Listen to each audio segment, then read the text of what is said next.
Terima kasih, terima kasih, Datuk. Kita masuk kepada pusingan yang kedua.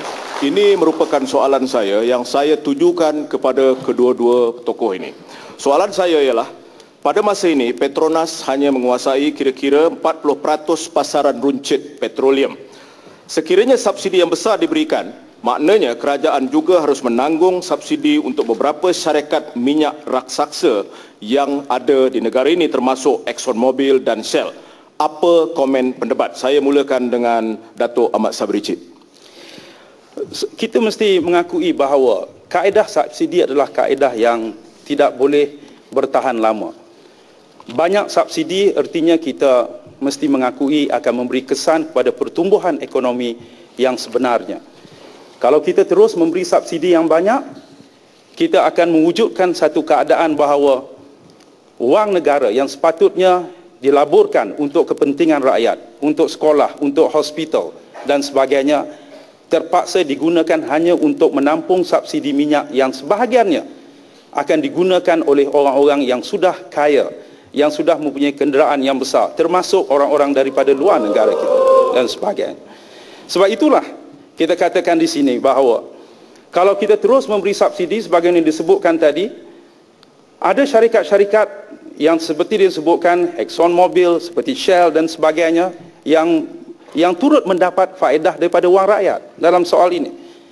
Kenapa tidak kita berikan terus wang tersebut terus kepada rakyat? Dan ini dibuat oleh kebanyakan negara-negara maju yang lain. Dibuat oleh negara-negara maju yang lain. Kalau disebutkan tadi kerana pengurusan yang tidak cekap, kerana ada rasuah dan sebagainya, kita tanya Norway, tanya Finland, tanya negara-negara maju yang lain yang dikatakan paling kurang rasuah. Mereka juga tidak subsidi dan mereka telah menunjukkan prestasi ekonomi yang lebih baik, dan Malaysia juga harus menuju ke arah itu.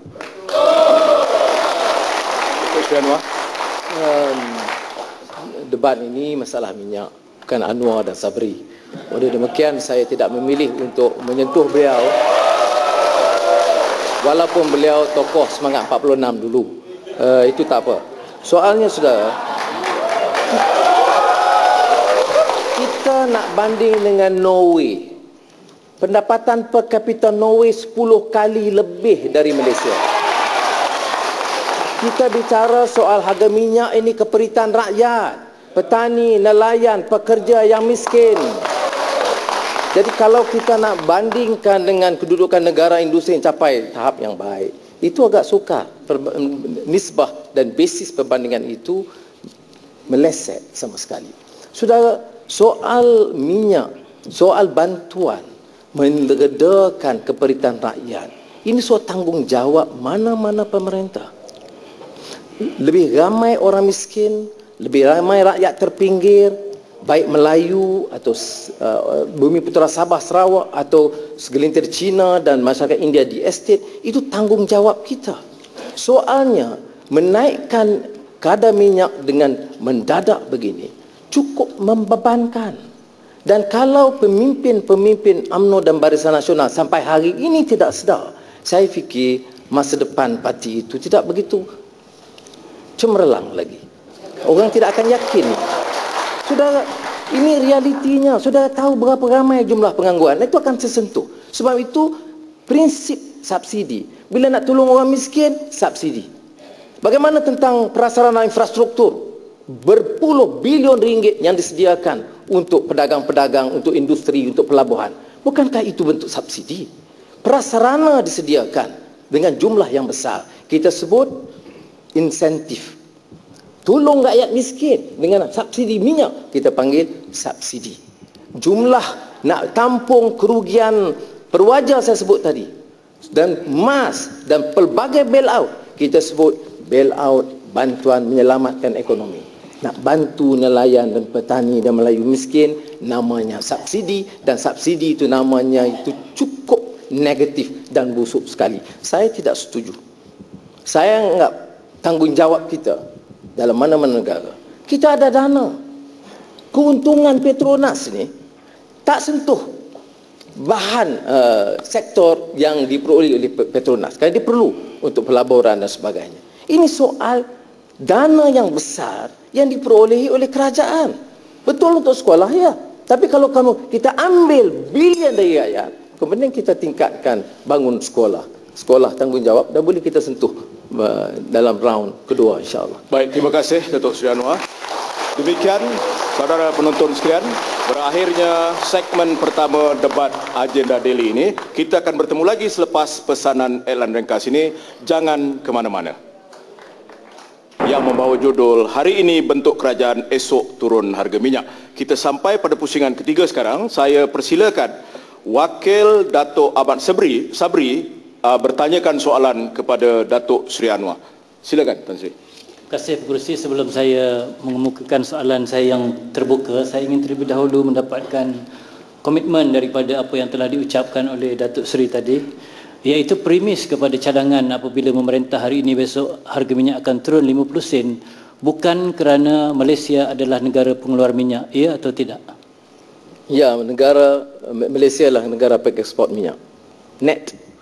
Kerana Malaysia negara pengekspor minyak, itu sebabnya cadangan ini dikemukakan. Ya. Jadi apabila cadangan itu tadi dikemukakan, sedangkan di dalam hujah telah menyentuh perkara-perkara lain yang bukan berkaitan dengan minyak, iaitu yang berkaitan dengan IPP dan sebagainya. Jadi saya merasai IPP itu ada hubungan minyak dengan gas. Ya, tetapi ada Petroleum. juga ini baik, bermakna basic sekarang ini premis itu sudah bercampur-campur. Jadi saya suka untuk menyebut beberapa angka, iaitu hasil ataupun revenue daripada minyak mengikut laporan tahunan yang telah diumumkan ialah 223 bilion, ya. Dan daripada 223 bilion ini yang merupakan hasil daripada minyak yang dikorek daripada Malaysia ialah 26%, iaitu 56 bilion. Sedangkan Petronas telah mengembalikan wang sebanyak 63 bilion, bermakna melebihi daripada duit minyak yang diperoleh daripada urus niaga minyak Malaysia sebanyak 5 bilion lebih. Jadi dengan demikian, seolah-olah apabila wang ini dilaburkan semula untuk perkembangan ekonomi, apabila Datuk Seri memerintah hari ini, besok akan menurunkan harga minyak, seolah-olah Datuk Seri seumpama seorang anak yang telah kematian bapa akan membahagi-bahagikan harta ini yang telah dikumpulkan hasil keringat orang terdahulu untuk mendapatkan keseronokan di kalangan kawan-kawan bahawa Datuk Seri adalah pemimpin yang baik. Terima kasih. Terima kasih. Terima kasih atas ucapan pengulas. Saya fikir dia nak tanya soalan, tapi mungkin kaunseling punya pengaruh. Sudah basic pengetahuan basic bila kita sebut industri petroleum itu masuk minyak dan gas. Patut dapat taklimat awal. Tapi kalau yang disebut oleh Petronas ini, keuntungan besar dari pelaburan Petronas. Dan Petronas ini walaupun termasuk dalam di antara 100 syarikat minyak terbaik, tapi dari segi keuntungan termasuk di antara yang 10 yang terbaik. Dan keuntungan ini ialah kerana operasi kebanyakannya itu dalam negara dan sebahagian kecil di luar. Dan dalam polisi kita, tentunya kita menggalakkan Petronas untuk terus melabur sebahagian pendapatannya. Sebab itu kita tidak menyentuh dana yang diperoleh oleh Petronas. Kita nak menyentuh dana yang dipulangkan kepada kerajaan, kerana Petronas ini milik dan khazanah negara, berhak untuk rakyat. Anak ni maknanya anak kita semua. Itu hak mereka.